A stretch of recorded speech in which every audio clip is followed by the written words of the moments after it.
சோழிங்கரில் பொங்கலை முன்னிட்டு ஆஞ்சநேயர் மற்றும் விநாயகர் ஆலயங்களில் நடைபெற்ற சிறப்பு பூஜையில் ஏராளமான பக்தர்கள் கலந்து கொண்டு வழிபாடு செய்தனர்.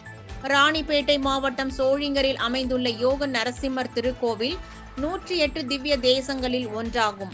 இந்த ஆலயத்திற்கு சொந்தமான பிரம்மதீர்த்தம் என்னும் தக்கான் குளக்கரையில் அமைந்துள்ள 32 அடி உயரமுள்ள ஸ்ரீ ஆஞ்சநேயர் சிலைக்கு பொங்கல் பண்டிகையொட்டி சிறப்பு அபிஷேகம் செய்து துளசி மாலை அணிவித்து தீபாராதனை நடைபெற்றது. இதில் 50க்கும் மேற்பட்ட கிராம மக்கள் கலந்து கொண்டு சாமி தரிசனம் செய்தனர். மேலும் கொண்டபாளையத்தைச் சேர்ந்த பஜனை குழுவினர் பஜனை பாடல்கள் பாடிக்கொண்டு தக்கான்குளம் பகுதியில் இருந்து பெரியமலை யோக நரசிம்மர், சிறியமலை யோக ஆஞ்சநேயர் திருக்கோவிலுக்கு பாத யாத்திரை சென்றனர்.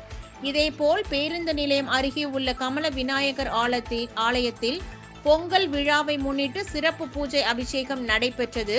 இதனைத் தொடர்ந்து மூலவர் கமல விநாயகருக்கு வெள்ளிக்கவசம், வெட்டிவேர் மாலை, அருகம்புல் மாலை கொண்டு சிறப்பு அலங்காரம் செய்யப்பட்டு மகா தீபாராதனை நடைபெற்றது.